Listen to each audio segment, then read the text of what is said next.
What's up? What's going on, everybody? We are live right now for Mimosa Monday. Make sure you like this video. Make sure you share this video. Let me know if you can hear me okay. We're live right now on YouTube. We're live on Rumble, which was giving me hell as usual. That's why I'm late.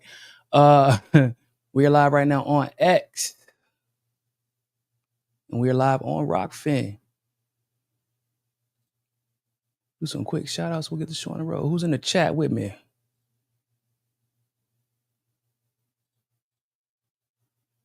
I think this is the first Mimosa Monday of the month. Told y'all we was gonna be here for Mimosa Monday. I gotta make up for the last couple that I missed. So I'm excited to chat with you guys. Got some stuff that I want to talk about too.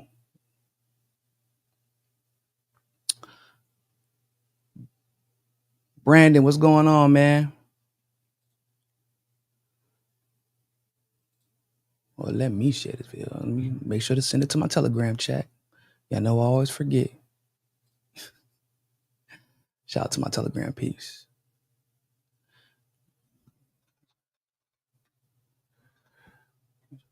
Nah, I went. Better be lying 100%.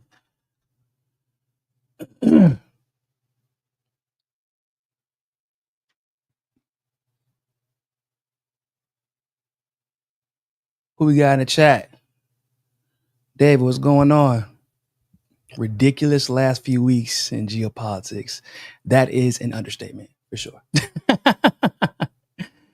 That's one way to describe it. Happy Monday, CBC voter. I hope CBC don't stand for Congressional Black Caucus. Happy Monday to you too. I'm not gonna lie, guys, I do got a confession to make. So my juicer broke. And I'm not gonna say whose fault it was, but his name starts with L and ends with Logicis. I'm talking about my son. And my baby broke it. He's in a phase of pulling things out of the cabinet and throwing them on the ground now. So that's where we're at. He broke my juicer, so we gotta get another one. So I'm not gonna lie, there's no mimosa technically speaking today, but there's still an AMA. You can ask me anything. I know it's sad. It was a sad day for mimosas everywhere, honestly. How do you join? Someone gifted me a membership and I wanted to keep it. I didn't know you had a membership thing. Yeah, I got a membership. You can, I don't know how you do that on YouTube. I guess you would just click on the membership link. Well, I don't know how they gifted it to you, but I'm assuming that you would click on the link in the description where it says join as a member. And the option will automatically pop up, but don't quote me on that because I've actually never been gifted a membership before. So, Friendly Brilliant, have a great week. I appreciate it. I'm gonna need one. Yeah, it was a long weekend, man. Unfortunately, my dad got sick. He was in the ICU. He's still in the ICU. He's doing better. He's recovering. So it was a long weekend. It was a stressful weekend, but he's doing better now. Thank God. So hopefully by the end of this week, he will be back to his normal self. Because Lord knows, it's been like a long few years for my family with people on my father's side of the family getting sick. So honestly, he has been taking care of himself so well that we didn't even see this coming. He didn't see it coming, which is probably how I caught him off guard. But, he's doing better. He's doing better. We're getting through it.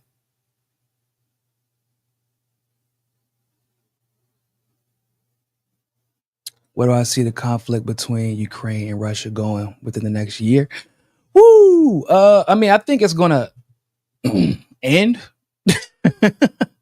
Where do I see it going? I see it ending. We know that Ukraine isn't going to join NATO because the United States isn't going to allow it. NATO also isn't going to allow it.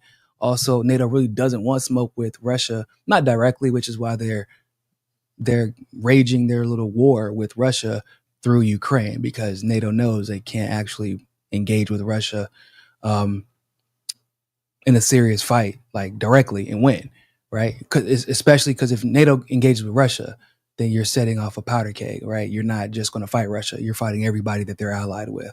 And you're not going to win that war. Not only are you fighting militarily with everybody they're allied with, you're fighting economically with everybody they're allied with. And that's not a war you can win. Just saying. So everybody knows that. So I see it ending. The better question would be, I mean, what's going to happen to Zelensky? And the answer to that question is, I have no idea. I have zero idea what's going to happen to Zelensky. Like I said, whenever Biden got elected, I said, I don't know what's going to happen to that dude because he's screwed now. You know, whatever good he tried to do when he got elected, that's out the window. He works for Biden now. I said that. You know, anybody who's been part of this channel for a long time knows. I've been saying that. So I don't know what's going to happen to him because he's pissed off Trump now. Maybe, you know, he'll normalize relations with Trump, but at the moment he's pissed Trump off, who's probably the only person who could protect his ass after all this is said and done. Probably wasn't the smartest move. Probably wasn't the smartest move to insult Trump's intelligence. But hey, look, all I know is a bunch of Ukrainians got killed for no reason. This is completely and totally preventable. All of it. It really was. It's sad, honestly. A bunch of Russians got killed for no reason too. And by the way, the Russians started getting killed before the war started. That's why Russia was there. Part of the reason, right? Because the United States overthrew their government in 2014. Because Ukraine, at least from Kiev, started bombing ethnic Russians in Donbass and Crimea and East Ukraine. So like a bunch of people have died senselessly and unnecessarily because of the United States actions. So, you know, whatever resolution we can get to have this war come to an end and get closer to preventing a nuclear war, I'm all for it. Zelensky going to got Saddam style. He might, man. I don't know. He might. Because you got to think, guys. I don't know if y'all were here for my last show, but I brought up the fact that a lot of people have been discussing this whole idea that Zelensky has declared martial law, and therefore he can't conduct an election because that's what the law says. And like I said on my last show, what people are leaving out from that conversation is the fact that that law that allows the president to declare martial law so that during a conflict they don't have to run an election only came about because of the Maidan coup. The Maidan coup was conducted in 2014. The following year, in 2015, the puppet government that was installed by the United States passed this law so that whatever president was in power could declare martial law and stay in power for as long as they need to. So this is not the will of the people, right? Continuing this war. It's not the will of the people that's allowing Zelensky to stay in power. Because we know the reality is the people didn't take place it wasn't them who passed that law. It wasn't them necessarily who overthrew their government. It was the will of the United States. So even that particular law is just an extension of U.S. interests. And I'm assuming that the plan was for Biden to remain in power so that the war would continue. Zelensky could stay in power for as long as he needed to, et cetera, et cetera. Or if not Biden, Kamala. But that's not happening. So he could end up Saddam. He could end up like Saddam, but worse. But the difference is between him and Saddam is he got a lot of houses and a lot of boats. Zelensky does. So, you know. Landrew, thank you very much for the super chat. Appreciate you. Thank you, Niko, for being a champion of truth on Due Distance YouTube podcast of Workers Strike Back. I asked Brian Joy Gray about running for president in 2028. What do you think? Whoever does has to start today. I mean, I do agree with you. Whoever does, they do have to start like really yesterday. I mean, we behind a little bit, right? However, let me think. I don't know. Would Bree would be a decent candidate.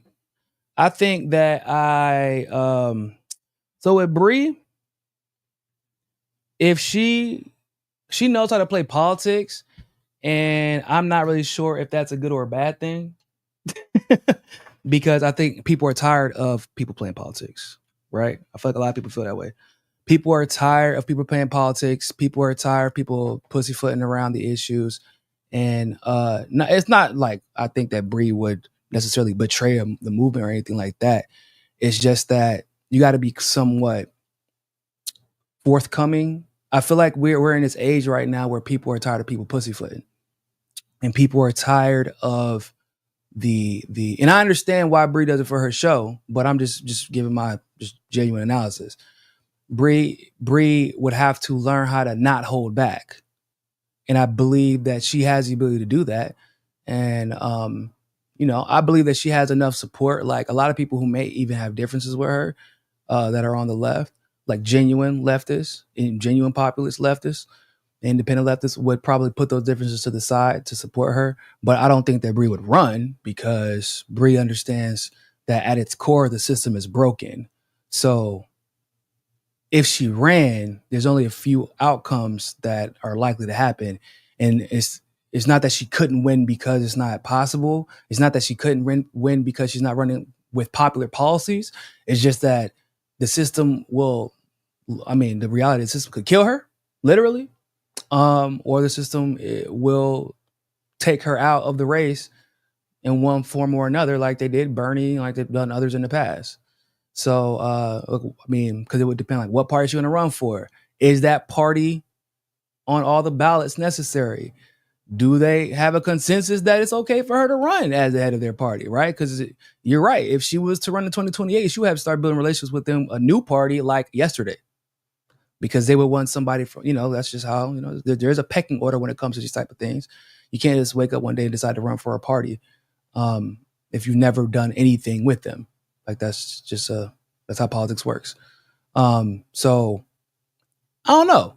I really don't know. I'm not sure if the president the presidency in and of itself is like the important topic to have at the moment for 2028, outside of like the repercussions of like a horrible president, perhaps. But the reality is we're in a space right now where neither the bench for the Republican or the Democratic parties is existent. Neither of them have a bench right now. They don't have a sixth man of the year. They can't call up Jamal Crawford. Okay. They can't call up Lou Will. Right. Okay. My point is they can't call up somebody right now who is waiting, that is ready to run and can win with 100% certainty that the party in its entirety will get behind. What I mean by that is, I said a while ago that Kamala's biggest problem, I don't care what people are saying out in public. I've said a while ago, Kamala's biggest problem is that she's not powerful enough for anyone to feel like she's doing something unique. Like she's earned the respect of the party, that she can protect people who are engaging in the corruption that the party is known for engaging in. She doesn't look like she can uplift anybody to power. She looks like she can only use other people to get into powerful positions. And that basically leaves everybody else with the sense of, motherfucker, I could do that. Why is she any different? Why does she deserve it more than me? Right? But because of that, people may have been supporting her out in open because that's how they get, that's how the Democrats get down. However, that's not really how they felt. Just like with Trump, I feel like a lot of the times, because of how popular he actually is, it's the opposite. You got people who will maybe insult him out in the open. Hell, look at the difference between Marco Rubio and Ted Cruz and the way they interact with him now versus back in the day. A lot of people who was talking cash money shit about Trump, right? Calling him the worst thing that happened in democracy, worst thing that happened to the GOP, et cetera, et cetera. Even senators and Congress people who were openly bro. One of Trump's principal and primary critics is not his vice president. So it's the opposite with him. They're like, man, we can't do shit. We can't get a consensus on anything, get a mandate to do anything, get back at the House, get back the Senate without Trump. So even though they were talking a lot of trash about Trump, they got behind him because of the power that he has. And it isn't just this, it isn't like a empty suit being propped up by the machine type of power. He is the machine. It's the opposite of Kamala. However, now we're coming to an impasse. Like I've said time and time again, I said it's going to take a couple of election cycles rather, for the whole world to wake up. The only thing that could probably deter that is if Trump actually does a decent job as president. That could be a problem. I know that sounds kind of counterintuitive, but stay with me. So I said that because of the chokehold the Bernie movement had on people, it was going to take a couple of election cycles for them to screw him over a couple of times, and then for Bernie to not do anything about it, and then for a Democrat to literally fuck us all, like Biden did, for people to realize the Democratic Party is irredeemable. And I said that we're gonna, but they're also gonna have to deal with that on the Trump side. They're gonna have to realize that he is not the second coming of Jesus, that he is fallible, that he is also a Zionist, that he is also susceptible to the corruption of the system, and that ultimately he will do what they tell him to, what the people that he chooses will do what the system tells him to do. Maybe he's a little bit more unpredictable, like I said, and a lot of his decisions are based on his ego and the reception that he'll get for whatever decision that he makes. However, at the end of the day, he's at the best we could hope for out of Trump is 40-60. Like, he does 40% good, 60% shit. That's like the best you could hope for. And I don't think that's going to be enough for his people at the end of the day. So if Trump happens to do better than what everybody expected, that could be it could be problematic, because then somebody could run in his footsteps saying that they're the next Trump, and then we can see it repeat all over again with a bunch of sycophants. Maybe it doesn't work, maybe it does, but but the Democrats are shit. So, right, like who's gonna win? Who's gonna be whoever runs as Trump? If Trump is successful this term, could end up winning again. However, if Trump does basically what I expect him to do, which is he's kind of doing what I expect him to do. I expect him to fail miserably on Gaza, do decent on Ukraine. Anything regarding Israel would be horrible, which is true. And kind of let Elon run a lot of his administration, which is a horrible idea, because Elon is not good at anything. I don't understand why Elon has any responsibility whatsoever. He once again, he basically paid $200 million, more or less, to have control over Trump's administration. And to me, I don't look at Elon any different than a foreign adversary, right? He's going to do whatever he can, including selling out the American people, to earn $1. Like, that's just who he is.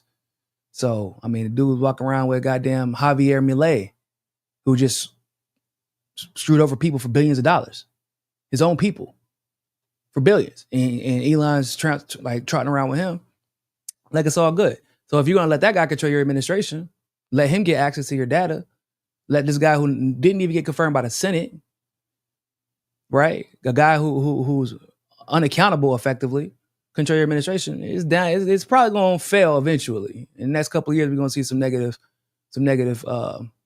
impact. And when that happens, we will be in an era where there is no demigod, there is no savior, there is nobody who people can point to hide behind. And there's no, like, for a lot of people refuse to acknowledge the reality of Bernie and his failures and his inconsistencies and his cowardice, to be quite frank, because of what? Because of the economy that Bernie Sanders created. And Bernie Sanders was indeed an economy. People made hundreds of thousands of dollars, and some even became millionaires because of the Bernie Sanders movement. That's reality. Just like Bernie, on the Trump side of that movement, he is an economy. There's nobody who's been able to do it like him. And that's reality. It's not a compliment. It's just reality. Whenever there is somebody like a Trump or a Bernie in play, because we've never, especially because of the social media era, and the way that it's kind of integrated with politics in a way that we never saw until that election in 2016. Like, when you got two people that are literally economies, when you can make hundreds of thousands of dollars, if not millions of dollars, from talking about somebody, from supporting somebody, from openly endorsing somebody, you got NGOs or these like Democratic Socialists, TPUSA. How many organizations sprouted up because of these two people? They are literally economies.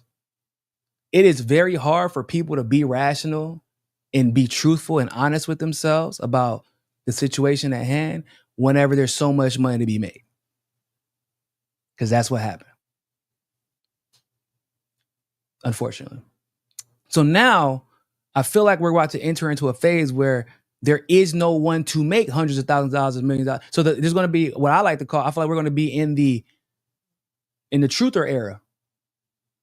The people who are more willing to tell the truth about things as they are, rather than as how you want to perceive them to be.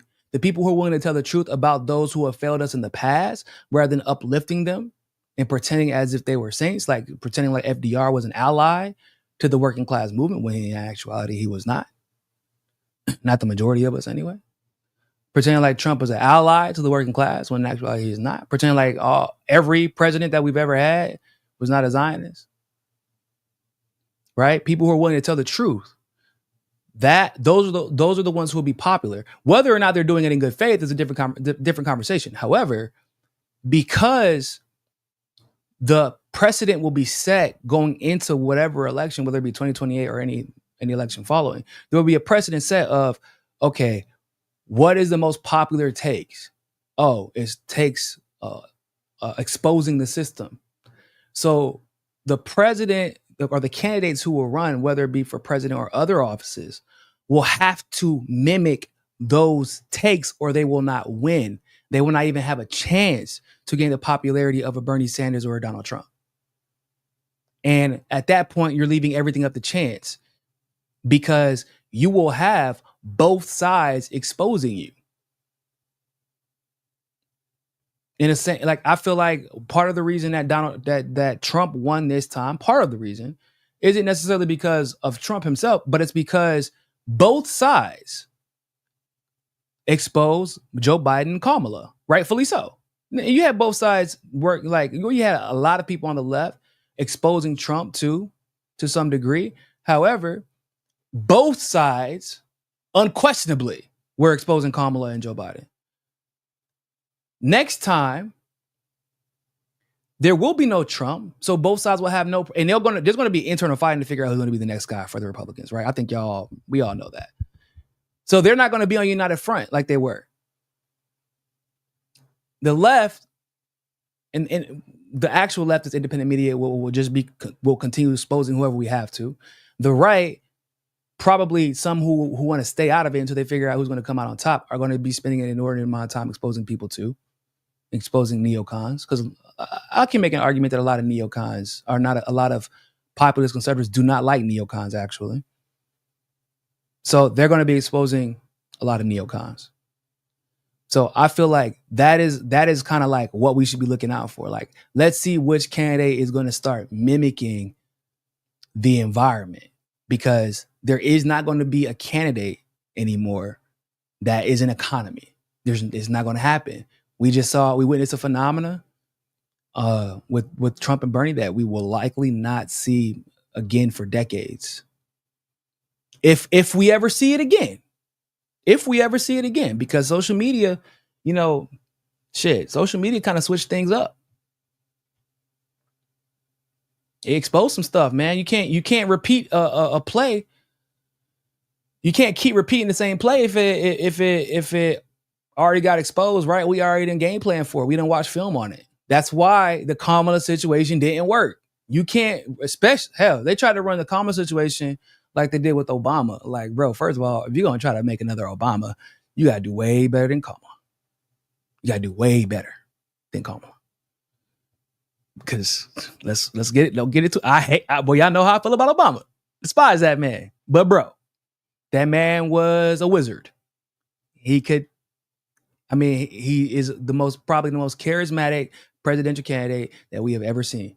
And you're like, yeah, let's do that. But with Kamala, who is always slurring her words, like she just got done having one too many mimosas at brunch. Leonard said, I'm going to Sao Paulo in October. Is there anything you suggest I must do and see? Really? In Sao Paulo? No, not really. I mean, go to the mall. Sao Paulo is I mean, if you're a nightlife type of person, I would suggest going to like a bar or two. The people there are usually really friendly if you're like in the nicer area. But yeah, I don't know. Sao Paulo is like just a big old, it's like New York, but without all of the tourist attractions. Maybe go to a museum or two. Oh, food. I would definitely suggest going to as many restaurants as humanly possible. Like eat out as much as you can.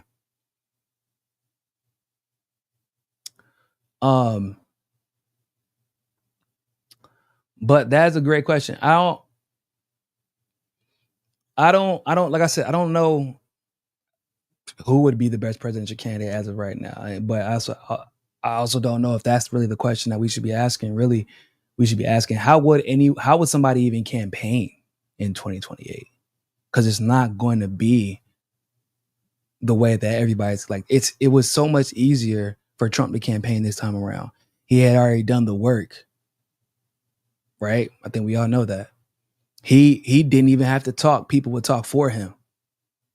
Right? He didn't have to. The infrastructure was already built. It's like almost like 2020 with Bernie. Bernie walked into infrastructure. That man had to just fight a little bit, just a little bit.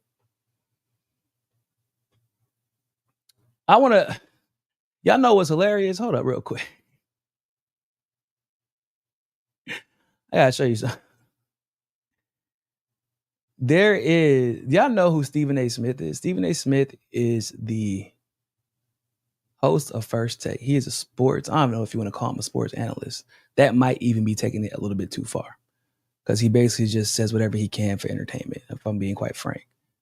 And he's not all that entertaining. But it's getting so bad that like there's legitimate consideration and conversation even on CNN about Stephen A. Smith potentially running for president in 2028. And he is definitely leaning into, I want to show y'all this clip real quick because they invited Bomani Jones, y'all. They invited Bomani Jones on CNN. And Bomani Jones also is a contributor. He might still be on ESPN, but like he's also a sports commentator. We're getting in strange times. Not Stephen A. Why you gotta go to be I mean, the why not is, I mean, where's the why? I think the why, I mean, and to be fair to him and everybody else, at this point, if I'm Stephen A. Smith and I look around, why not me does seem like a fair question, but that is an indictment of not the Democrats. That is an indictment of everything much broader. But bless the hearts of anybody that tries to get on television and argue with that man about anything. I'm telling you right now, you are probably gonna lose. I might not lose. You're gonna lose. He's right, not Stephen A. Did y'all catch that? Yeah, that's kind of crazy. Like this is I mean, don't get me wrong. Bomani is actually a really smart guy, but like this is this is not the first time that they've entertained a conversation about Stephen A. Smith on ESPN. Not Stephen A. Why you gotta go to me? I mean, the why not is, I mean, where's the why? I think the why, I mean, and to be fair to him and everybody else, at this point, if I'm Stephen A. Smith and I look around, why not me does seem like a fair question, but that is an indictment of not the Democrats. That is an indictment of everything much broader. But bless the hearts of anybody that tries to get on television and argue with that man about anything. I'm telling you right now, you are probably gonna lose. I might. Like, y'all don't feel like that's strange that that's even being entertained? Because, like, what? Why are we talking about Stephen A. Smith running for president? What qualities? I need y'all to understand something. Stephen A. Smith has come out recently and said some very basic truths. I mean, when I say basic, I mean the most basic truths you can think of. Like, oh man, the Democrats tried to pick a candidate instead of listening to what the people wanted. Okay, that's cool. So now you're welcome to the party. You've arrived about 9 years or so too late, but I guess thanks for coming. He's like, oh, the Democrats are corrupt. Yeah, we know. Mm-hmm. Okay. So now Stephen A. Smith is becoming extremely popular in political conversations because of his brazen personality, which they're literally comparing to Trump, which is like, okay, whatever. But because he's willing to call the Democratic Party. And I'm like, yeah, that's all well and good, but let's be fair and let's be frank. He is not even close to the only person to criticize the Democratic Party. He's late when it comes to criticizing the Democratic Party. He also has not actually demonstrated, not from anything that I've seen, any actual knowledge of policy that would lead me to believe that he's actually qualified to be the president of the United States of America. Because for all the arguing, he's like, because they're asking, like, oh, why not Stephen A. Smith? First of all, like, that's a ridiculous question. Like, I can give a whole host of reasons as to why not. Because you're unqualified. I don't like to, I'm not an elitist. And he's an elite, but I'm not elitist. Like, it's not like, oh man, I'm not like, oh, you got to have the super academic background. No, but you at least have to demonstrate that you have some knowledge, some comprehension of policy. And as president of the United States, you need to show me that you have an understanding of foreign policy specifically, that you understand the ins and outs of how our country interacts with the rest of the world and how our system will attempt to manipulate you into making decisions that are against the interests of the United States, really, because it's just, and for the interests of the oligarchy, and that are really against the interests of the entire world on behalf of a few billionaires. Because if you don't understand the intricacies of the corruption of the United States, you can tell, oh yeah, the Democratic Party cheated, okay? Like that, the fact that you're just now saying that doesn't give me hope.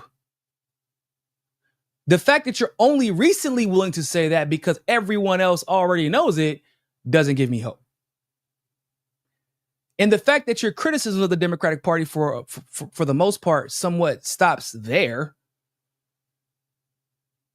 doesn't give me hope. It doesn't inspire confidence that you actually would be a good presidential candidate or a good president. But like, the fact that CNN is like, yeah, why not Stephen A. Smith? That shows you just how far the bar has dropped, y'all. It's low. Why not Stephen A. Smith? Why the hell are we even having that conversation? Because at that point, like Buddy said earlier, it could be Brianna Joy Gray, infinitely more qualified.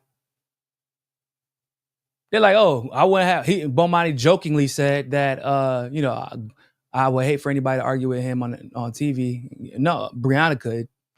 I mean, I could. Nick Cruz could.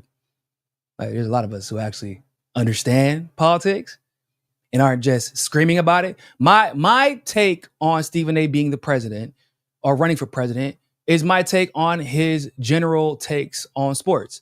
It's a lot of screaming, usually not logical, and it's, I'm going to be a loud contrarian and bully you into agreeing with me and try to get in the last word.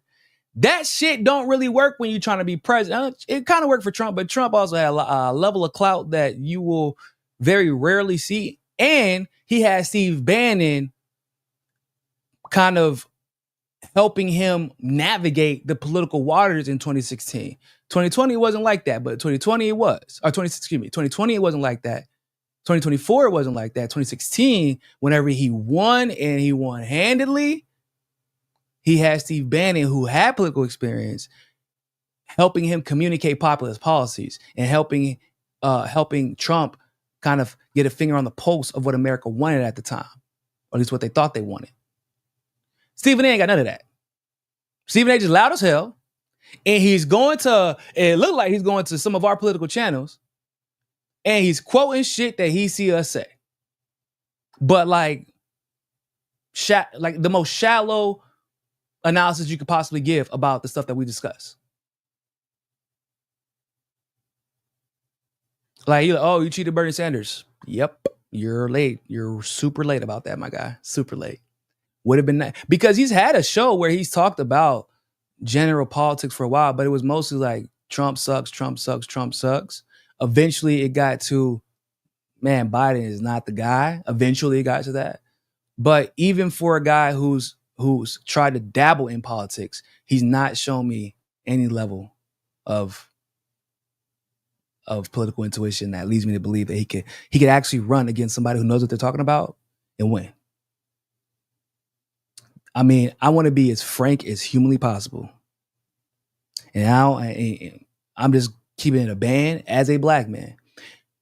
Being a loud black man in politics is not going to cut it like it does in sports analysis. You have to show a level of poise, and you have to prove that you are the smartest person in the room beyond a shadow of a doubt to even have anyone give you the attention that you might think you deserve. To have anyone take you with any level of seriousness. Just screaming and complaining ain't gonna get the job done. It's not. But once again, just to reiterate, that's where the bar's at right now, though. Stephen A. Smith for some fucking reason.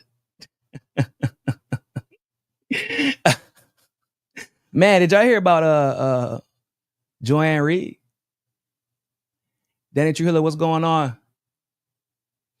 Christian, what's going on? Thanks for the super chat. Thoughts on Colombia joining BRICS? I did not know Colombia is joining BRICS. Did that happen? Did I miss that? Hold on. Let me check that. Let me check that out. 1 second, y'all. Did Colombia join BRICS or are you just asking me?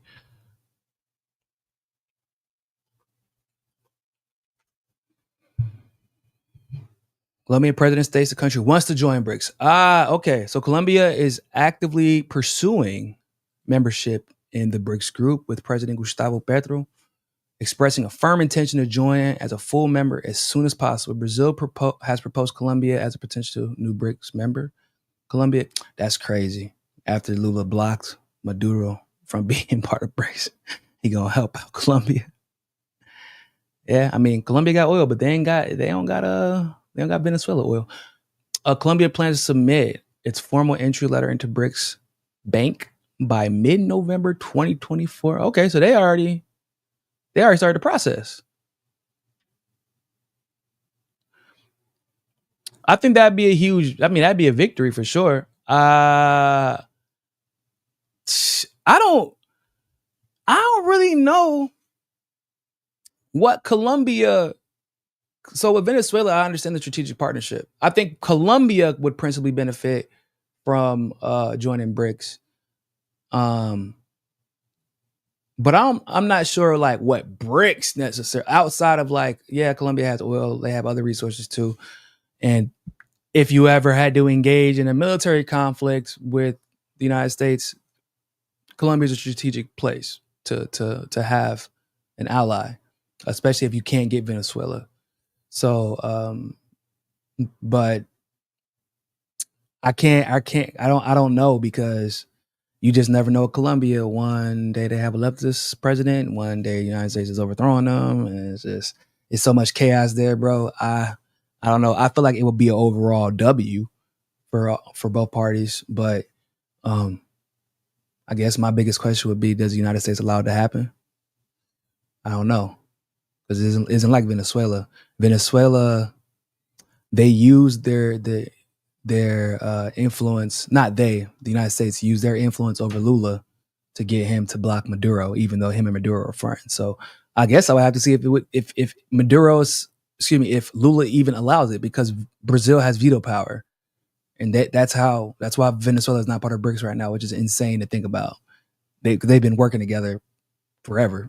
But yeah.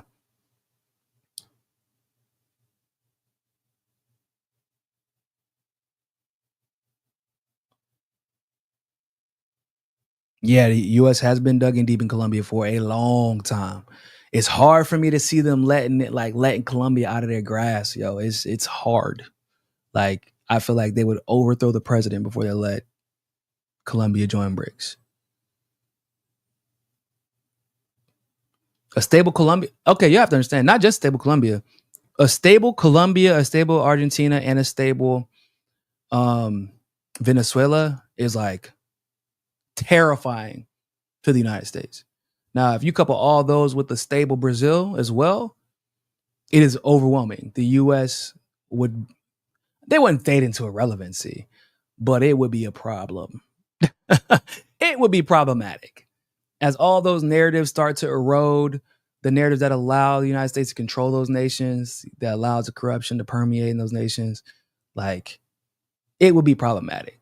If those countries were to actually become stable, and BRICS would be the path to helping them become stable, I just don't see the United States allowing Colombia to start that. Who knows though? Maybe they don't have a choice anymore, right?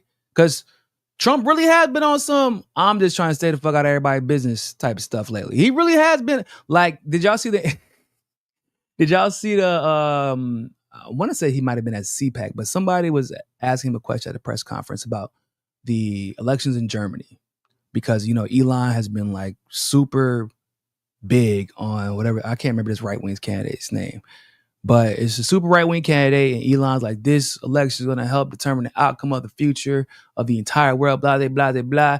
And they're like, Trump, what do you think about the elections in Germany? Trump said, oh, they got elections? Good luck to them. Ain't got nothing to do with me. We got problems here at home. That's exactly what he said. He said, we got our own problems to take care of. I ain't worried about Germany. So that really could be his mindset when it comes to all international relations going forward. He's like, look, if it's not going to, if we're not looking for a diplomatic solution that's going to not cost us money, because like right now war is expensive and people keep forgetting that. And Trump already supposedly wants to cut the military budget. Believe it when I see it. But getting involved in BRICS matters could get expensive. And you don't even know if you're going to come out the victor. And it looks like he's serious about staying out of people's way. So who knows? Maybe Colombia does get a chance to join. But I don't know, man. I don't know. I don't even know if Lula says that now, but Lula was also the one talking about Venezuela should join. And then he did what? He blocked the fuck out of him. So the U.S. only has 7 bases in Colombia? I don't know why I thought it would be more. I would love to know the truth about the Brazilian block of Venezuela. Okay. So, how do I put this? So, Lula and Maduro have always been friends. Lula and Brazil and Venezuela have actually had this relationship for a very long time. Not just Venezuela and Brazil, but most of Latin America, most of Southern America, where you can actually you can travel between the countries pretty easily, get citizenship pretty easily. And however, as you all know, Lula was arrested his last presidency. And since then, it's been pretty obvious to the majority of folks that he did not come back the same guy. He actually came back kind of like a puppet of the United States, which was somewhat predictable because unfortunately there was plenty of news that broke at the time that the CIA was here in Brazil trying to help Lula win, spreading propaganda for him. Now, obviously, we know that if they didn't want Lula to run again, he wouldn't have run. That's why Evo Morales, after Bolivia, after he was overthrown, he didn't like go back to Bolivia and try to be president again because he knew like all hell would break loose. So he let somebody from his party run, et cetera, et cetera. He might try to run again now, but that's after some time passed. Lula, for all intents and purposes, if I'm being quite frank, has been castrated. And he's not doing that well as far as his popularity in Brazil because he's spending a lot of money on shit and we don't know what the hell he's spending it on. I don't know how to put that. You should check out my interview that I did with Rafael. We talked about that. We don't know if he especially if Bolsonaro runs again, we don't know if Lula's going to win because he's not that popular.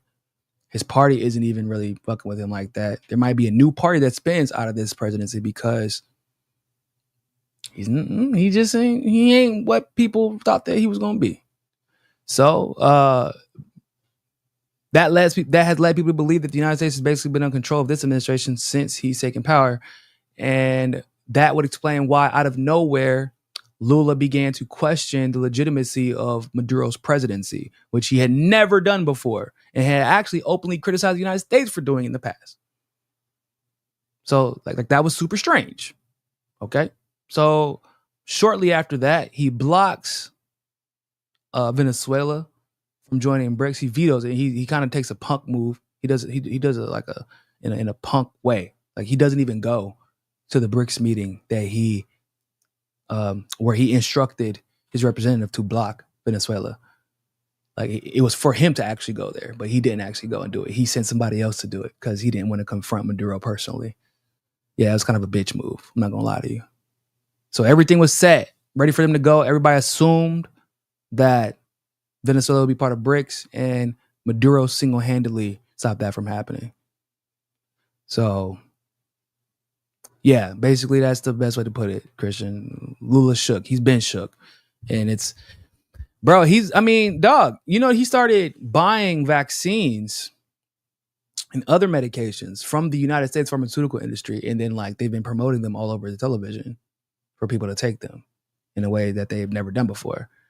And the checks and regulatory system of the pharmaceutical industry here is completely different than from the United States. So but he's spending money on medicine that he knows is not the best quality. It's absolutely worse quality.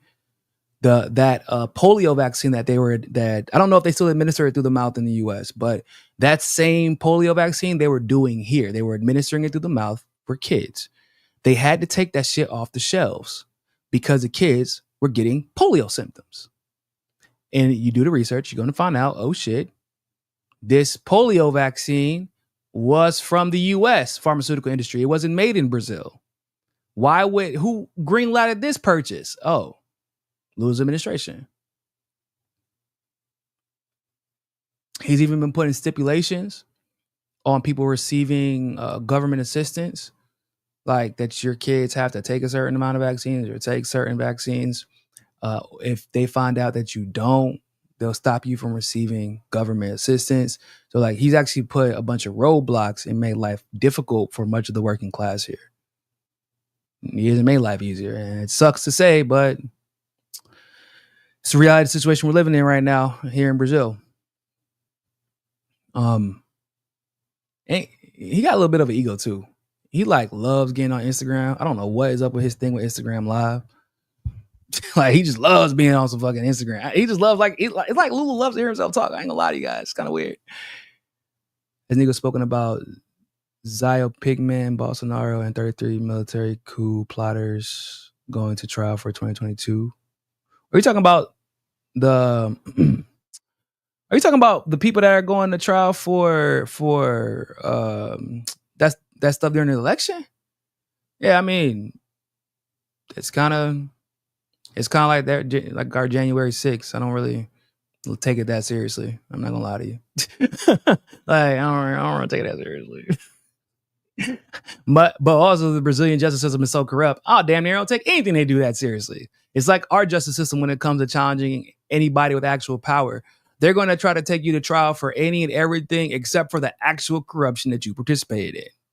Because it's more than likely that the person that's on their side or the person that's trying to hold you accountable is guilty of that same corruption. So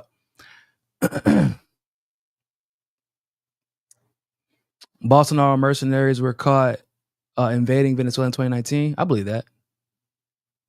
I mean, but if they're Bolsonaro mercenaries, they were more than likely U.S. mercenaries, right? Because nobody's allowed to make moves like that unless you're doing so with the green light of the United States. So, but I mean, Lula sent troops to Haiti at one point. Oh, he sent troops to Haiti recently, actually. That was the whole thing. Bro,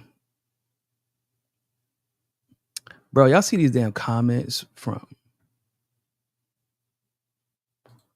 Cause yo, what is it like being a Black American in Latin America today? Man, that's very difficult. So I don't know if I'm technically qualified to answer that question, only because I live in Brazil and the majority of Brazil is Black, technically speaking.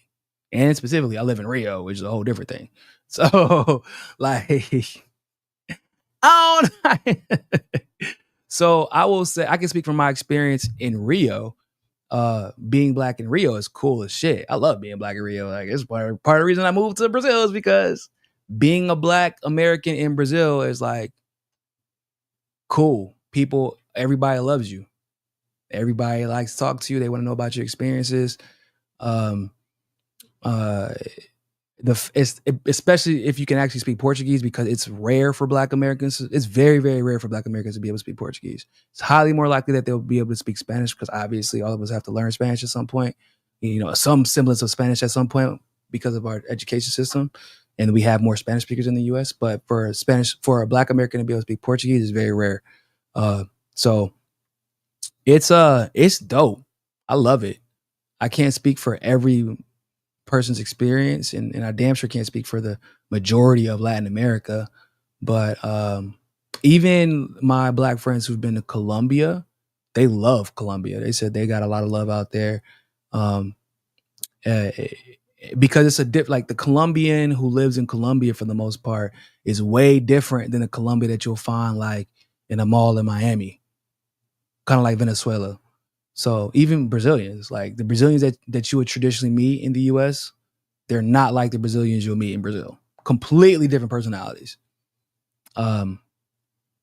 So I don't really get harassed by the cops, partially because they can tell, probably partially because they can tell I'm American, because like everybody says I walk different, which is a whole different thing. Like, yeah, people always say that, like, man, you walk like an American. I'm like, what the fuck does that even mean? They're like, I don't know, you just kind of walk with your head up, and I'm like, okay, cool, whatever. So I don't really get messed with like that. I've experienced racism like maybe twice since moving here. Once was in Sao Paulo with an Uber driver. Actually, both times we were with an old white Uber driver. That was the only time I really experienced some type of noticeable racism. So like being in the US, I experience that shit so often, and I can't even count. Like, you can experience racism in the US like 3 times. In the course of 3 weeks, you can experience it 30 times, whether it be overt or covert. So, but yeah, it was basically the only 2 times. I feel like also people here are less, it's so much, people's opinion is more based in class in Brazil, for sure. Like, there are cultural opinions that might be formulated about Black people versus like maybe white Brazilians, but it's like it's literally cultural, because you got Black people and white people living in favelas. You have, I'm not joking, y'all. Yeah, I think I'm joking when I say this, but like, you can have, like, this is one of my kids who plays for my soccer team. That man is white. He is white, like Backstreet Boy, white, but his mom is Black, and they look alike. You could tell that's his mom. It's and I've never seen anything like this except for in Brazil. Like, I've seen very rare instances like where you have a kid in the US who's mixed and they look like Black exclusively or white exclusively. But like in Brazil, it is common. So everybody's experiences, like your experience can be greatly changed by your race in the US. In Brazil, it's not necessarily the case. Like, everybody hangs out with everybody. They might call you like pretinho or something like that, like, or negão, or like, but it's not anything crazy. Like, you call somebody branco and nobody really flinches, because somebody knows when you're trying to be like offensive. Like, if they call you like a monkey, like, we know you're trying to be offensive, versus if you're just literally identifying somebody because you don't know how to describe them, because everybody in Brazil has the same fucking names. So like, there are some things you do have to be careful for. Like, I feel like with raising your kids, you do kind of have to be somewhat cognizant of it, somewhat conscious of it, because you never know somebody's parents, like older, especially because like my kids are in private school, or my son's in private school. So like, I don't know what kind of parents he has because not everybody's parents are from the area. Like they could be from a majority white area, for example, and they could be from that because there's a lot of Germans, for example. There's a lot of Germans and a lot of Dutch in Brazil. Like there are Germans who consider themselves Brazilian. Oh, I'll give you the best example. Tom Brady's wife. Tom Brady's wife is German. Even her last name is still German. Like she speaks German and Portuguese. That is a thing. And so I don't really consider them Brazilians. They consider themselves Brazilians, but they have their own culture in and of themselves. And you never know how they're raising their kids. So you do got to be careful with that. But Brazilians who like born and raised in Brazil, family generations of family in Brazil, like, bro, everybody kind of just loves everybody. It's rare that you see somebody not like oh man, like they're treating somebody different or looking at them different because they're black or white. It's very rare. Not saying that racism doesn't exist. It does. But it's if somebody's going to treat you different, it's usually based off of your class more so than your race. Well, those Germans sitting there under Operation Paperclip. I don't think so, actually.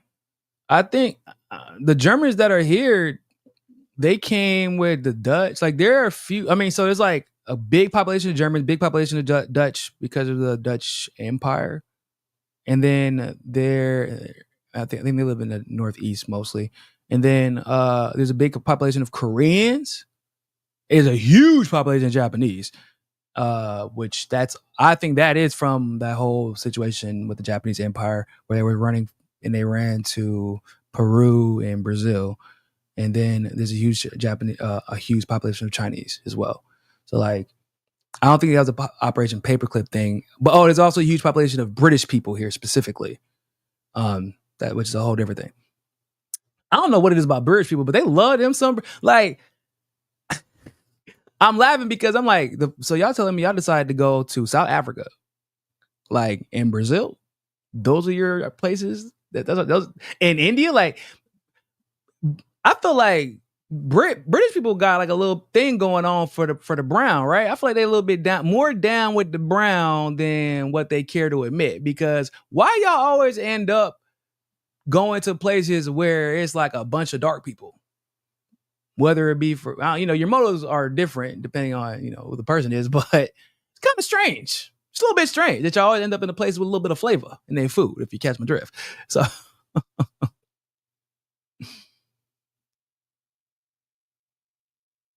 You never knew how many. Chinese people are all over the Caribbean. It's Jamaica, Trinidad, Grenada,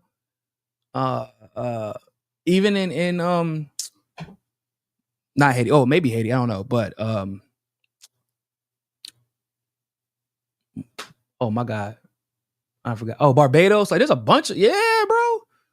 One of my like mentors, she's like my second mom. She's half Chinese, but she's like her mom has a Trini accent. She's never ate Chinese food from her mom in her life. She's only eaten Trini food from her mom. Dead ass, bro. It's dope. The world is a very unique place, man. Sometimes you just gotta get up out of there. When you get up out of here, you get out of your comfort zone, go and travel and see, bro.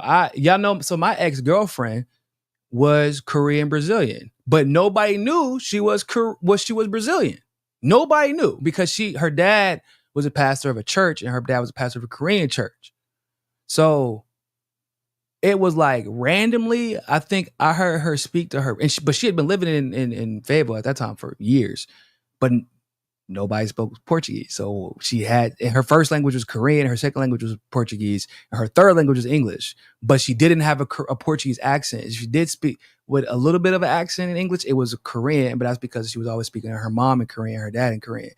But she was speaking to her brother once, and she started speaking Portuguese, and I'm like, what are you speaking? And she was like, Portuguese? I'm like, why do you know Portuguese? She's like, because I lived in, this is before we started dating. She was like, because she lived in Brazil for the majority of her life.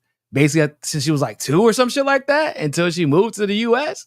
I was like, hold up. You're Korean.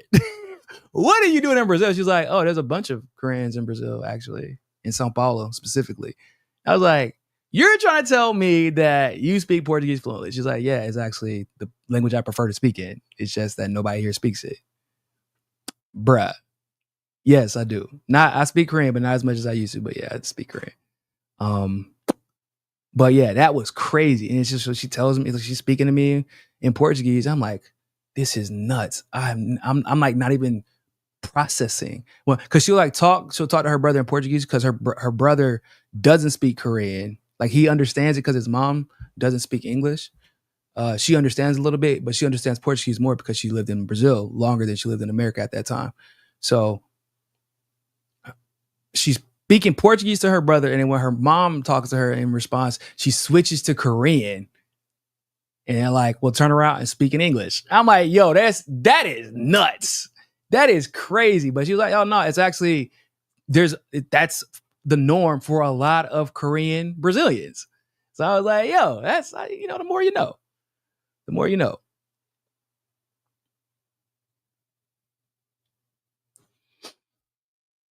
Bro, y'all see this damn, just to go back to politics real quick. This shit, a lot of people have been like super hopeful because Tulsi got the DNI position. I'm like, yeah, I'm not really holding out that much hope for it because she got to show me that she's going to be more like the Tulsi of old rather than this Tulsi that we've been seeing lately. And unfortunately, she's proven to be more like Tulsi we've been seeing lately. And I just wanted to show y'all this because everybody keep thinking I'm an asshole because I'm like, I'm not just going to I'm not. See, yeah, I liked Tulsi in the past when she had politics. Her politics are shit now. So her being DNI serves nothing if she isn't the Tulsi that everyone wanted to vote for. Like, even for MAGA to like her as much as they do now doesn't make sense in my opinion, because the majority of MAGA that liked her from 2020 liked her because of the policies that independent leftists supported, like her anti-war stances, her willingness to rage against the intelligence community and call them out, her anti-censorship policies, right? Like all the things that we liked about her, they like, and that's where we kind of met in the middle. And if you're going to be like every other neocon, like, fuck is the point of you being DNI at that point? So listen to her response when she's asked, what is the greatest threat to Americans? Biden once said that white supremacy was the single greatest terrorist threat to our homeland. What do you feel is the greatest threat to the American people's safety? We look at the last 4 years of open borders, where we had tens of millions of people come across our borders, many of whom we don't know who they are or what their intentions are. And very specifically, the threat of radical Islamist terrorism here within our country is higher than it's ever been before, not only because of President Biden's open borders, but because of his and his administration's fear of being called Islamophobes. They took their attention and our resources away from that threat and once again pointed it at our fellow Americans. What? Come on, bro. What the fuck? What is that incoherent bullshit? Y'all, ladies and gentlemen, y'all think that there's a bunch of Islamic terrorists right now just waiting at the Mexican border, just waiting to just come into the country? Like that's the biggest threat. Is that really the biggest terrorist threat, ladies and gentlemen? It isn't like the white Christian radicals that literally go on shooting sprees. Go on fucking shooting sprees, guys. Just y'all know, people always tell you in Brazil, just as a comment, be careful, because you never know, right? You never know. You know what I never have to worry about when my kid goes to school? I never, once in my goddamn life, never, in the 2 or 3 years my son has been in school, have I ever thought to myself, damn, man, I hope somebody doesn't walk into the school and shoot it up because some vendetta. I've never had to worry about that, not once. Like, damn, man, I know there's a kid in the school who practices, this African religion, man. I hope this Christian white kid doesn't come up and start shooting up everybody. I've never once had that thought in Brazil. Not once. You have to have that fear every single day in the U.S. And let's be clear, whenever there's somebody, some Islamic extremist, quote unquote, who's apprehended before he does it, it's usually because they were planted and the FBI pretends like they did their job. Like, let's be real. We all know how that goes. But the United States is more likely to fund Islamic extremism than to stop it. Hell, I just did a hotspot video today about that. I'm like, the fact that Trump is screaming about those billions of dollars of weapons and things like that, he wants them back from the Taliban. And my mom like, why the fuck? Why is your shit at my crib? If that's what I'm thinking, if I'm the Taliban, why do I got to give your shit back? Why was you in my crib to begin with? Did I invite you here? I don't remember inviting you. You broke into my crib. You left your toys in my room. So yeah, I'm playing with your toys. And I might have posted a YouTube video about, playing with your toys. But they my toys now. You shouldn't have left them in my crib. Why the hell were you in my crib to begin with? How are you going to complain and be mad that somebody else got your weapons because you were in a place you weren't supposed to be at anyway with those weapons? People get so mad and they fearmonger about Islamic extremism like it could exist without the United States. Like, I'm talking about the form of Islamic extremism that leads to militarism and literal attacks.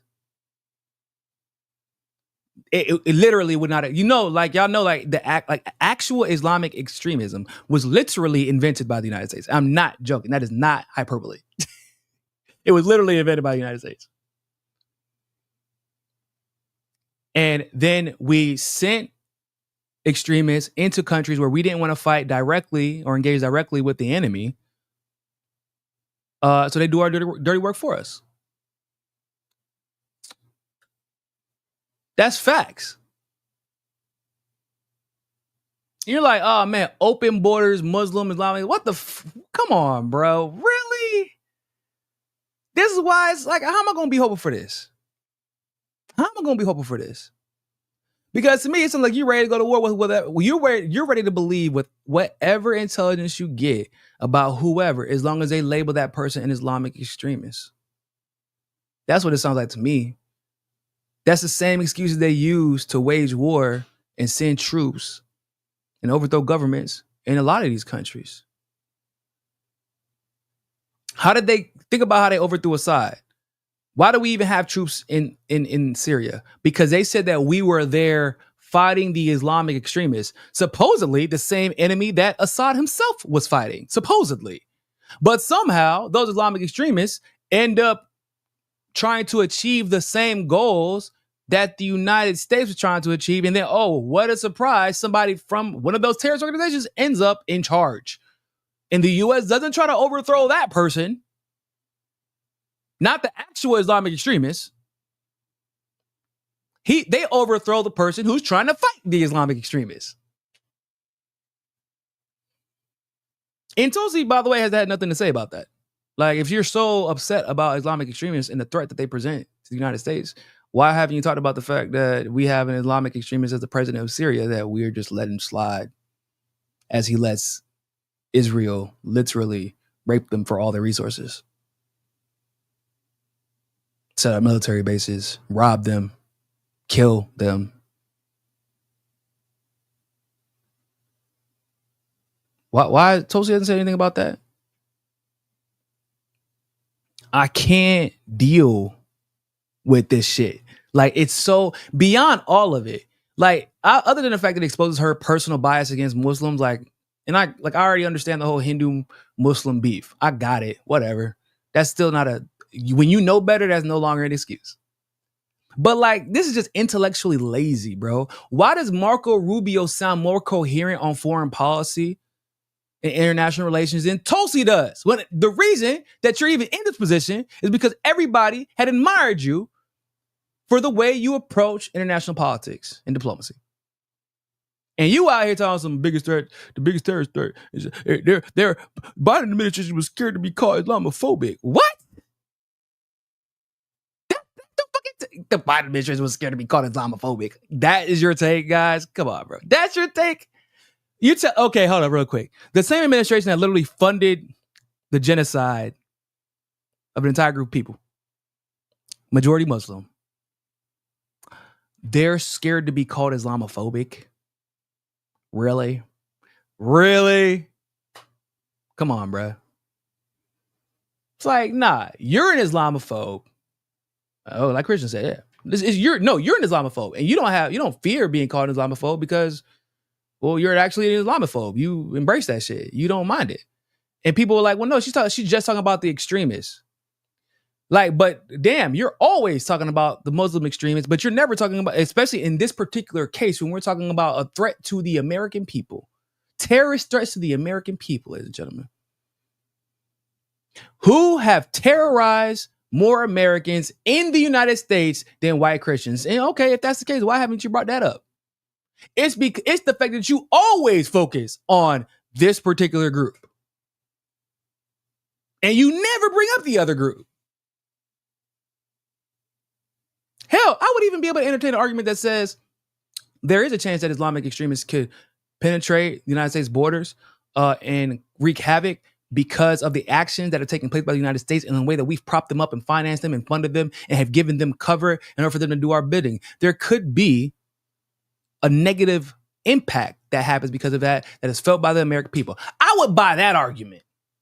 But you're like, nope, open borders, scared to say Islamophobia. Oh yeah, those white Christians that be killing the shit out of everybody, shooting up schools, shooting up movie theaters, shooting up clubs.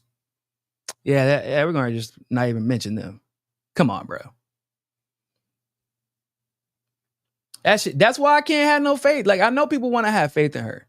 I can't have faith in her when you saying dumb shit like that. It's incoherent garbage. It's gibberish. You bruh. It just like, you just sound like what I thought Marco Rubio was going to sound like when he took his position. Eric Husso, what's going on, man? Are you outraged that the voice of Black America and biolanguage expert Joanne Reed would no longer be able to spread her lib joy on MSDNC? Oh man, that shit actually, when I saw that, boy, I want to tell you, I cracked a smile. I ain't gonna lie. I don't really like to cheer people losing their jobs, but you know, Joanne Reed gonna be all right. She got enough money. But bro, that kind of lets you know where we're at right now. But it also lets you know that MSNBC hasn't really learned a motherfucking thing, because her replacement is Simone Sanders. For those of you who don't know, Simone Sanders was actually a mole in the 2016 Bernie campaign. And whenever all the stuff started coming out about how he was being cheated, Simone Sanders cut and ran. Like, she literally just dropped from the campaign in 2016, started getting her little jobs on MSNBC, CNN. Then she ended up being one of the spokespeople for Biden's camp, trying to cover for the fact that he was a literal segregationist. You know, that was her job. And she's bounced around consistently since, because she's absolutely insufferable. Why would you replace Joanne Reed with Simone Sanders? You want just a younger, bald black lady? I'm confused. I'm genuinely confused. Maybe they were like, we could pay her less to get shit views. Also, man, like, you gonna fire Rachel Maddow too while you're at it? Like, Rachel Maddow's kind of trash. Let's be real. Like, look, bruh. Joanne Reed, I can tolerate more than Rachel Maddow. Rachel Maddow is fucking off the hinges. She really is. But I personally don't understand why you think bringing on Simone Sanders to replace Joanne Reed is a net gain for the network. Simone Sanders is fucking insufferable. That is why, ladies and gentlemen, she's had to bounce around so much. That's why she can't stay in one place for that long. Because no one likes her. She doesn't understand 90% of the shit she discussed. Matter of fact, let's just go find a random ass Simone Sanders interview. Like, just a random panel with Simone Sanders. And let's just see if she knows what she's talking about. Like, let's just see if she's even fucking coherent. Why I type in Simone Sanders and all this shit about Bernie come up? We ain't talking about that sellout right now. Oh, this is the best of Simone Sanders. This is even better.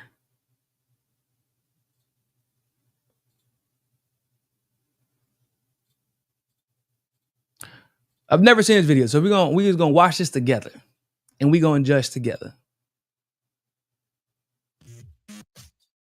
Look, I don't need Donald Trump to give me anything. I'm a 27-year-old black woman on CNN. So that's first and foremost. Secondly, What? Hold up. to give me anything. I'm a 27-year-old black woman on CNN. So that's first and foremost. Secondly, Okay. I think he definitely made the case to the people of Flint, to the people of Michigan, and the American people for that matter, that he is the only candidate on that stage that is poised to take on this rigged economy kept in place by a system of corrupt campaign finance. So Democrats need to focus on the overall message of explaining who we are as Democrats. What does it mean to be a progressive, and how Democrats are going to fight for the American people. These are the facts, Dana. The Democratic Party is not the party of Lincoln. Look, the modern day Republican Party is a radical conservative party. Barack Obama That has is the party failed that the built African up American Donald Trump, and is population. why we There are have less people have currently. Donald Trump politicized his information when the information was leaked from WikiLeaks, and he repeatedly used it in his campaign. He capitalized on the information. He used it again today in his press conference. So if we want to talk about politicization, you also have to hold Donald. He's like, hold on. You said he politicized information that leaked. The information leaked in WikiLeaks was literally about politics. It was literally all political information. It didn't need to be politicized, bitch. It was politics. Wasn't nothing to politicize. It was all political. Yeah. Oh man, it is. Oh Lord, I gotta see her salary because MSNBC gonna be asking for a refund real soon. It's one thing when you get to pop out every 2-3 years to do these little interviews and nobody's really paying attention. But you're gonna take Joanne Reed's spot and you gotta really be on point on a regular basis every week when you're the focal point of a show and a network. Yeah, she gonna get exposed real quick. Trump accountable. Simone, go ahead. Literally, Pepsi just used Kendall Jenner to co-opt the resistance to sell a freaking can of soda, okay? There were no police pictured in riot gear, as they often are when black and brown people are putting their bodies on the line to protest police. This is absolutely crazy. And the commercial centered a white woman in the middle of the movement when it's black women and brown women and brown men and black men who are putting their bodies on the line. I cannot. I don't even drink Pepsi. I'm a Coke drinker. April Ryan's only crime today, if you will, was being a black woman at work. And Sean Spicer cannot handle that. Give me a break. That's absurd. You know what? Hold on. Women. 53% of white women voted for Trump. 42% of all women and black women. I'm talking again. Latino women and black women were not voting for Donald Trump. Let's be very clear here. The march. Let's be very clear here on that point. It was white women that elected Donald Trump. Black women and Latino women did not do this. We should not be empowering the government and anybody else other than women to limit what we can do with our bodies, to tell us what to do. No one's telling a man what to do with his penis. I don't understand why my uterus and vagina is so much a topic of conversation. Good morning, everyone. And staying for the end here, because another commentator, a woman named Simone Sanders, delivered what might turn out to be the knockout punch of the year. I want to say something here that I know will probably drive Simone crazy, but think of President Trump as the Martin Luther King of healthcare. Oh, Jeffrey. When I was a kid, President Kennedy did not want to introduce the Civil Rights Bill because he said it wasn't popular, he didn't have the votes for it, etc. Dr. King kept putting people in the streets in harm's way to put the pressure on so that change would be introduced. That's what finally you do understand that Dr. King was marching for civil rights because people that look like me were being beaten. Dogs were being sicked on them. Basic human rights were being withheld from these people merely because of the color of their skin. So let's not equate Dr. Martin Luther King Jr., a humanitarian, a Nobel Peace Prize winner, to the vagina-grabbing President Donald Trump.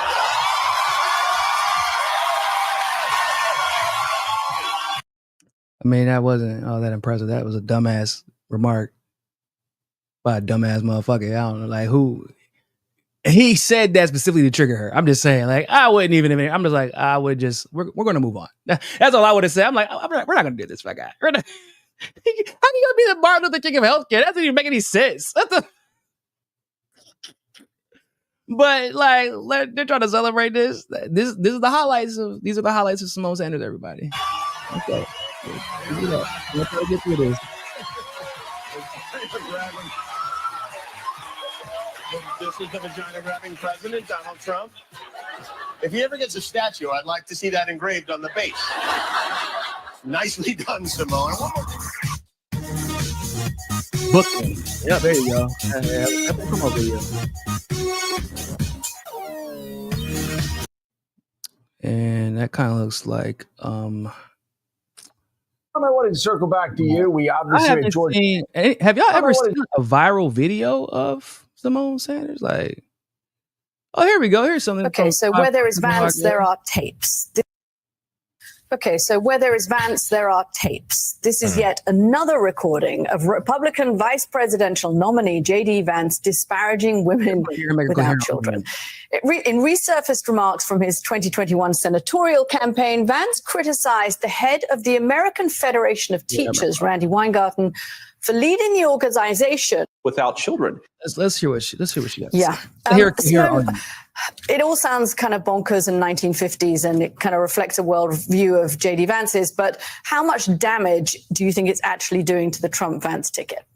I think it's doing a lot of damage, Caddy, because not only is this a very old world view, it is also the current, frankly, platform of the Republican Party apparatus in state after state all across this country.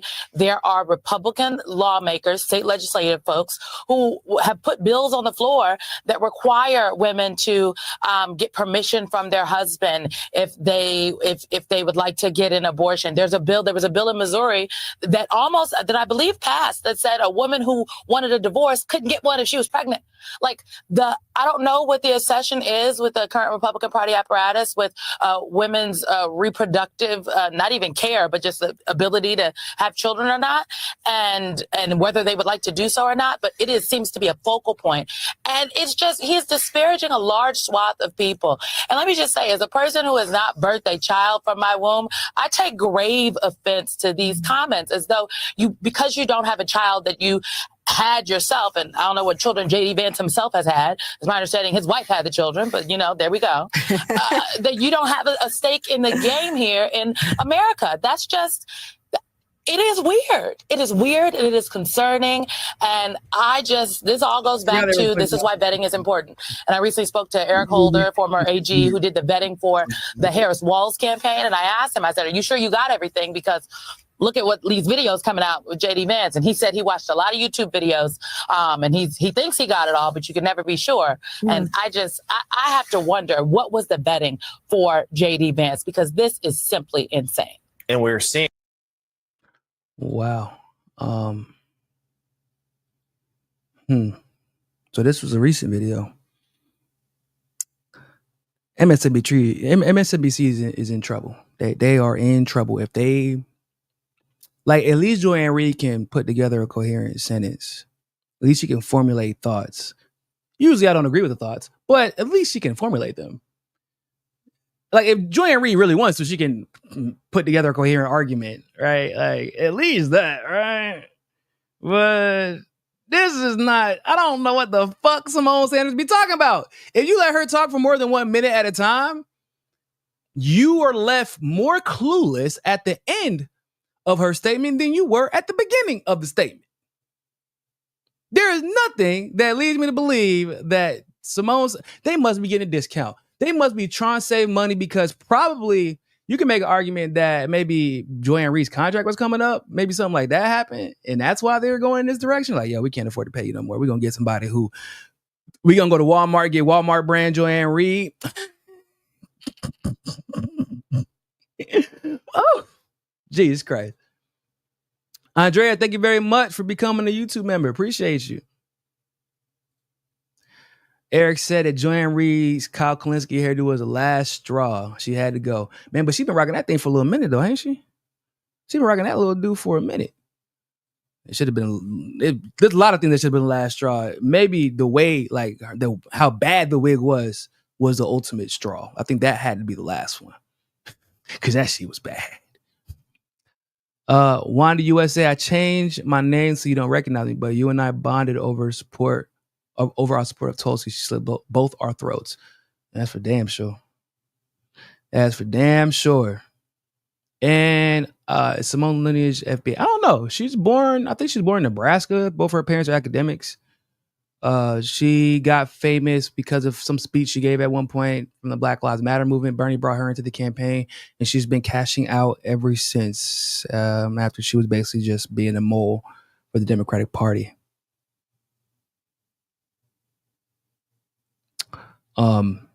Yeah, man, I don't know what the hell MSNBC is thinking with that. Is weird, right? Am I crazy, bro? Y'all saw the highlights. Those are the highlights of Simone Sanders. Come on, guys. This is y'all got to do better than this. Oh man, I don't know. I don't know what these people are thinking. But like when you listen to this is the shit I'm talking about with the Democrats, liberals in general. We like we said earlier, we're having a conversation about Stephen A. Smith being a presidential candidate in 2028, and it went from laughing about it to them like, well, why not? Why can't he be the presidential candidate in 2020? Why can't he be the nominee? What? Is that a fucking serious conversation why are we entertaining that?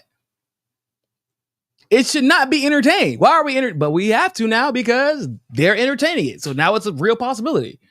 Because y'all have to remember, the reason I say we have to entertain it, we have to talk about it now, is because the idea of Joe Biden running again was a joke. Not being the president. The idea of Joe Biden running again was such a joke that Obama was like, bro, don't fucking run. Have you lost your mind? The Democrats were like, dude, you're too old. Ain't no way. You got too many skeletons in your closet. That was a joke. We can't forget that. I mean, and let's be real. Even with Trump in 2016, that was a joke too. It was like, yeah, okay, Trump's not going to win shit. Yeah. 2024, 2025, here we are. Boy done won twice. So you got that. So like, yeah, I say it's a joke.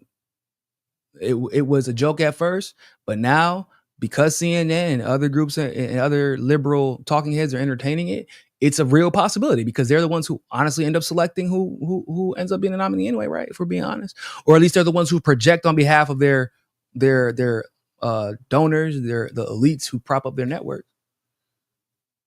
And then you replace Joanne Reed with who? With Walmart brand Joanne Reed.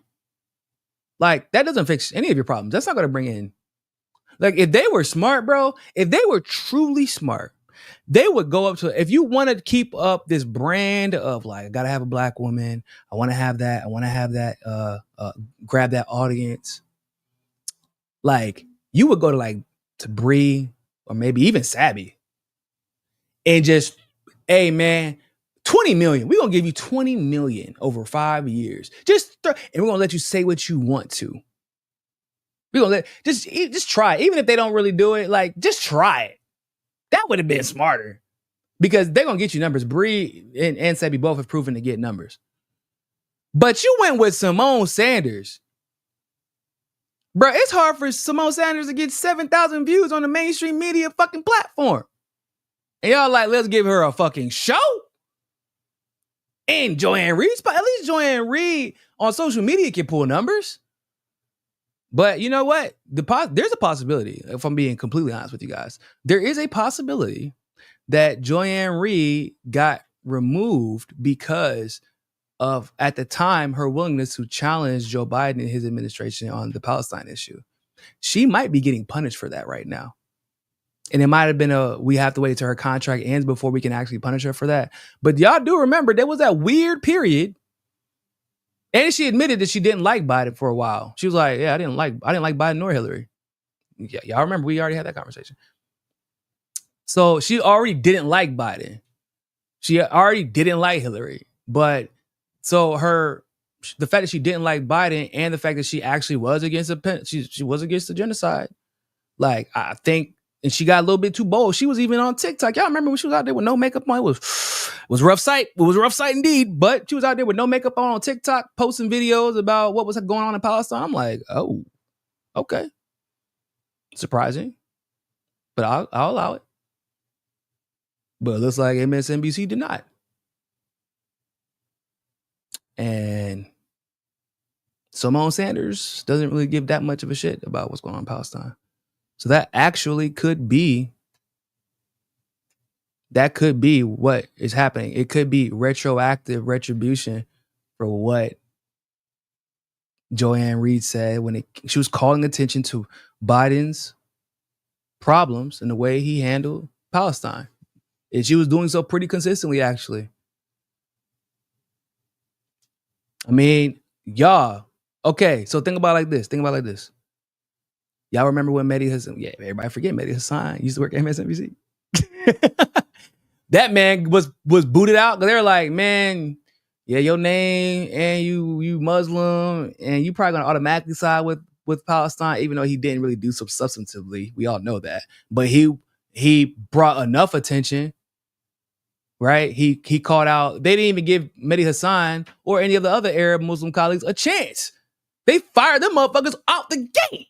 They didn't even bro. They just like, whoop, gotta go fire him now. Y'all remember that? I remember because I was like, Mehdi, you just gonna let them fire you for being Arab and not say shit? Like, you just gonna not call him out for that? Because that's what happened. People kind of forget that. He didn't, but it's because he didn't make a big deal out of it. But that's what happened. Him and his colleagues. So they probably let Joanne Reed stay because you can't get rid of Mehdi Hassan and Joanne Reed and rely on Rachel Maddow to carry you through the elections. Like, that wouldn't really work out that well. So they waited till this election was over, maybe even until her contract was over. And maybe she got scooted and booted out. I don't know. I don't know, man.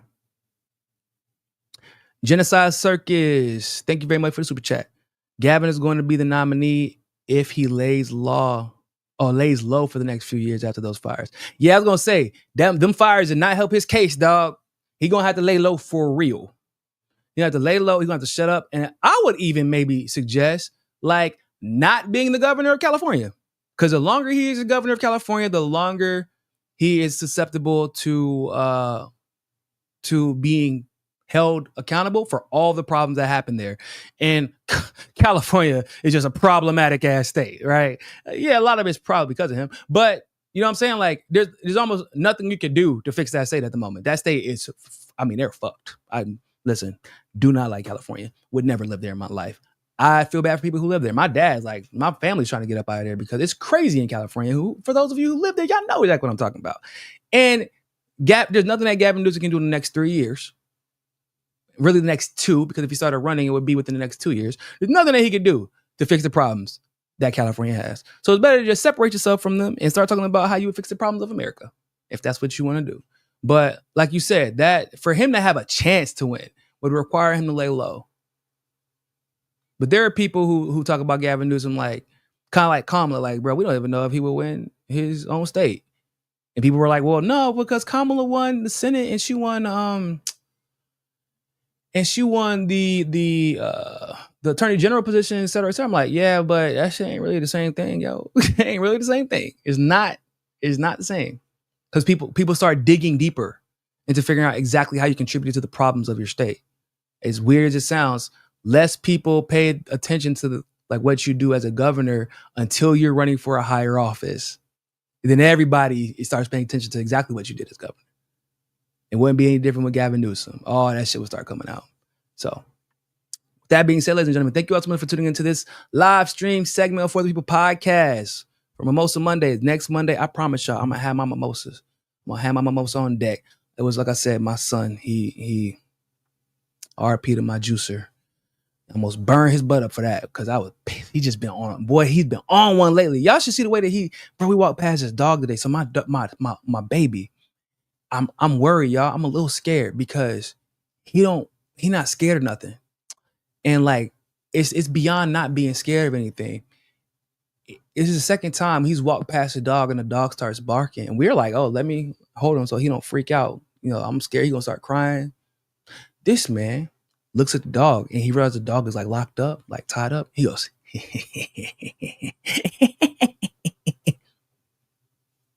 fuck you laughing at the tied up dog for? The dog started barking louder. He started laughing louder. I said, oh, nah, bro. We about to call the pastor over here. I don't know what's going on with you. He is not scared of anything. It is terrifying when your child is not scared of anything. My oldest, bruh, little baby puppy walked by, that boy scared out of his mind. Like, I'm like, bro, this dog don't want nothing to do with you. Why are you so scared of this dog? I don't want him to bite me.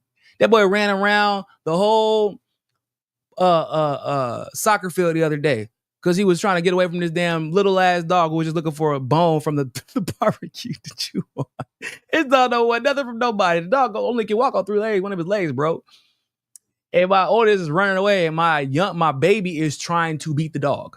He walks to the dog and is like, tries to pet him at first, and then whenever if the dog doesn't react the way that my baby wants it to, my baby tries to hit the dog. This is the second or third time this has happened. I'm like, yeah, this man, he on some shit. But yeah, man. Hopefully next week I'm gonna have my juicer back so we can get back to some mimosas on Mimosa Monday. But other than that, ladies and gentlemen, thank you all so much for tuning in. Like this video, share this video, leave a comment, subscribe on Telegram, follow us on Twitter at Real Niko House. All the links are in the description. Follow us at Hotspot on Twitter as well, at Hotspot. And always remember, more than anything else, find your balance. Peace.